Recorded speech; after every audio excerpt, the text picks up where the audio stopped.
Yeah, maybe have a glass of wine with your grandma. See what that's like. Maybe have a glass of wine when you're stoned. See what that's like. Not that we're advocating stonerism. Or smoking with your grandma. No.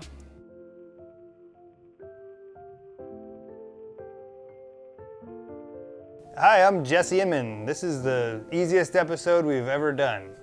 I'm Aaron Cheech and Chong Inman. You'll get that in just a minute. So concept today is cannabis, very legal in California. Wine, very legal ever since prohibition was revoked. Yeah. How do those two interact? Can you maybe try wine before and taste things, and you smoke a little weed, and then afterwards they taste different? Who knows? We'll see. I'm going to go ahead and interpret that for you folks. We are going to try some wines. We're going to talk a little bit about weed and wine, like the industries, because obviously here in Sonoma County, California, a lot of parallels. And then we're going to taste some wine, and then we're going to smoke some weed, and we're going to taste that wine again, and we're going to see, does this Salisbury steak now taste like a filet mignon? If so, weed just got a lot cheaper. All right, so weed and wine. Yeah. I really feel like this is Jesse's area of expertise. I have no idea what you're talking about. I forgot what you're talking about.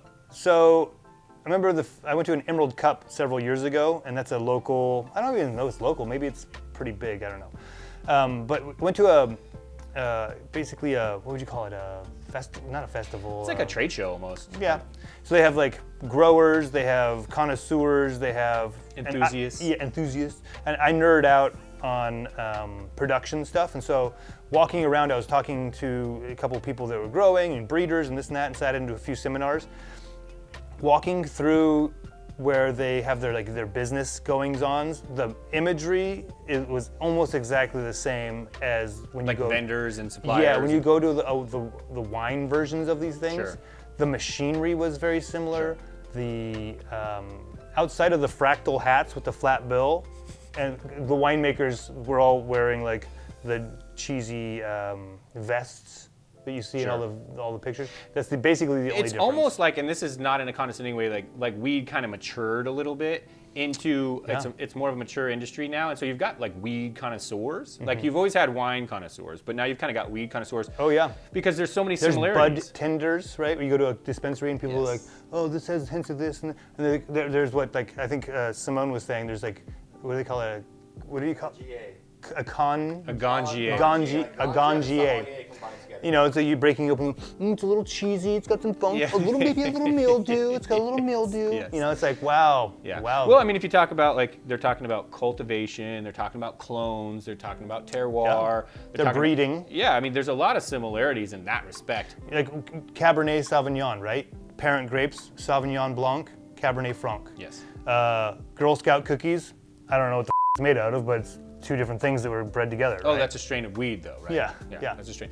Yeah, so that's pretty interesting. And a lot of times with, we talk about all the different aromatics and things of that nature. Terpenes. In wine. And in weed, you're really talking about terpenes are driving a lot of the different aromatics and tastes in the different strains. Yeah. And so today, that's about as complicated as we're gonna get. Now we're gonna taste two different wines, one white, one red, and we're going to taste them just like we normally would here with our fresh, unbaked palates. Yeah. And then we're gonna... What I would expect is drinking the red wine because of the salivary response when you smoke of the weeds is it dries out your mouth, so tannins can be harder when you dry out your mouth. And so that's the only one I'm a little bit like, I'm curious if that's going to be, I already know because I've done it before.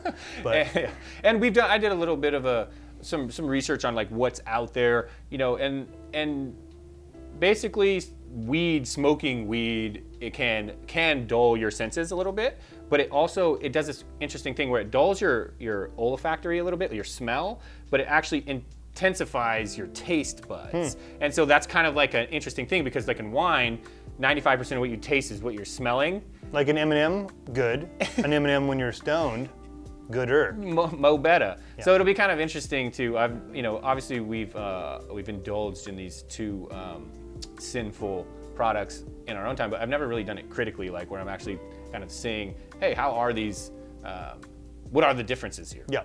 So let's get into it. Yeah. So we're recording this at the end, And I forgot, we should like and subscribe it. If you could hook us up with a like and subscribe, that'd be real cool. Let me uncross my grandpa legs. I got my Crocs. This episode is sponsored by Crocs. This episode is very They're unofficially. probably not cool. Yeah, it's very leisurely. Yeah. We'll pour a little Silver. This is one of Aaron's favorite Sauvignon Blancs enjoy the Sauvignon for the price. Silverado Vineyards, Miller Ranch, Sauvignon Blanc 2019, Yountville, Napa. Yeah. And I went with Sauvignon Blanc for this because it's crisp, and I figured we're going to have cotton mouth, so that's going to help that out. So it was really scientific. And then we have a Frog's Leap, which are known for a little bit more reserved wines. Not blown out. It's a technical term. Not too oaky, buttery, big, full. Not oaky, buttery. Yeah. Zinfandel can be really rich and intense and oaky, and Frog's Leap tends to be a little bit of a toned down, old school version of that. The alcohol is not crazy high. The oak's appropriate.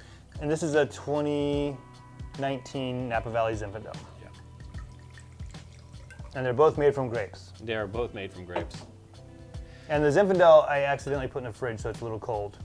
But if you want to watch our chilling red wine episode, yeah. Way to try that around. All right, so we've got Sauvignon Blanc.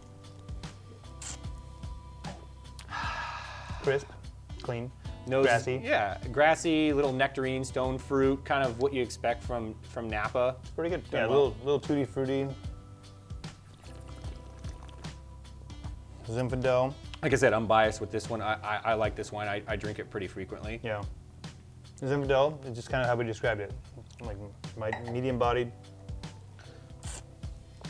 cold out of the fridge. Yeah, and when it's really cold, it is muted a little bit, but it also, this is warming up pretty fast, and so you've got some kind of raspberry, brambly. Like a lot of times they get that like almost blackberry kind of notes to it. Yeah, I didn't realize until I got into the wine business that a brambleberry is a blackberry. A brambleberry is... It's a family of berries. Is a raspberry a brambleberry? Mm-hmm.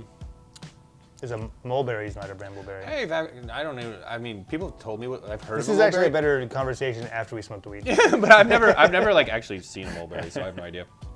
But like it's tasty. Yeah. I've had the Frog's Leap in before. It's something I drink all the time. It's like medium bodied, got some good acidity, not too much oak, super tasty. But will it get tastier? TBD. TBD. Do do do do do do do do. I just did that for effect. These things hit hard. Yeah. I'm starting to feel something. It's starting to get a little tingly. Oh God, it's happening. Dude, I got my son trained. Every time we go past the Fruit Loops in the grocery store, he's like, "That is terrible for you. That cereal will kill you." Your son said that? Just some random piece of... There you go. Funny was next right. And I'm always like, tone it down, man. You're right, though. So we're back with a vengeance. Yeah, we're here to taste these wines, retaste these wines, now that we've enhanced our palates. Yeah. So we've got the Sauvignon Blanc from Silvera. Whoa, it's so light. Whoa. No, the glass, it's really light. Yeah. Smells very similar. Actually, it's very same. I get a lot of peach, though. Like unripe peach that maybe now it's kind of, that's all I can smell. Yeah, I would say it's better. No, I wouldn't say it's better. Still good. It's still good. Yeah. Liked it before, like it after. After? After. After? Where are you going after this? I'm going, this is my house. Yeah, down by the river. Ooh, the mouthfeel. I like it. Yeah? Yeah, it's a little, We're getting pizza after this, a right? little more intense, yeah. Yeah, you already moved on to the red wine. You shouldn't have done that. Got to linger on the white. This guy, he'll sit and taste wine. And we do these wine tastings with other winemakers. He'll sit, he's like the last one every time. He's like, and I'm like, boom, boom, boom, boom, boom, flawed, not flawed. He's like, yeah, but there's like a little something there. But then I did win the blind tasting last night. So Totally. There's that. Yeah, There's that. It's not disparaging much. A little bit. Yeah. But I am an extremely slow Yeah. quaffer of wines. Yeah.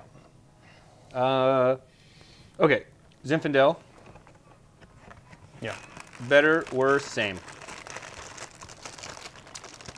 Slightly worse.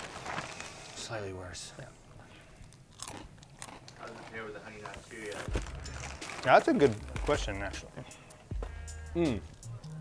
I don't know.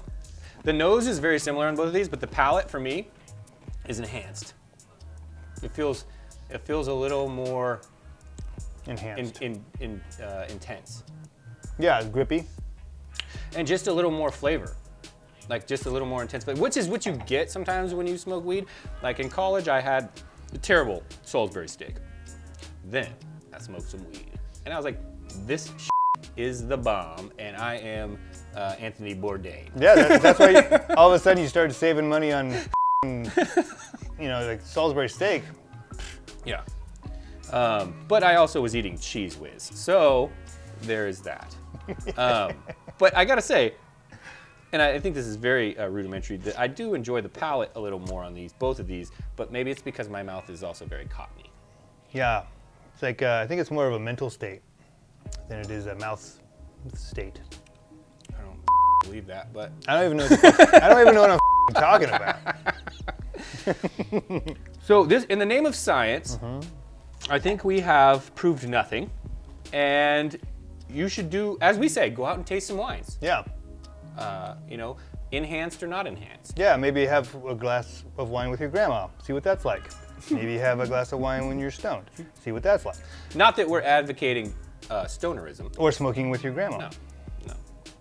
But if you choose to, enjoy it. Okay. In the name of science, we'll see you on the next episode. Bye-bye.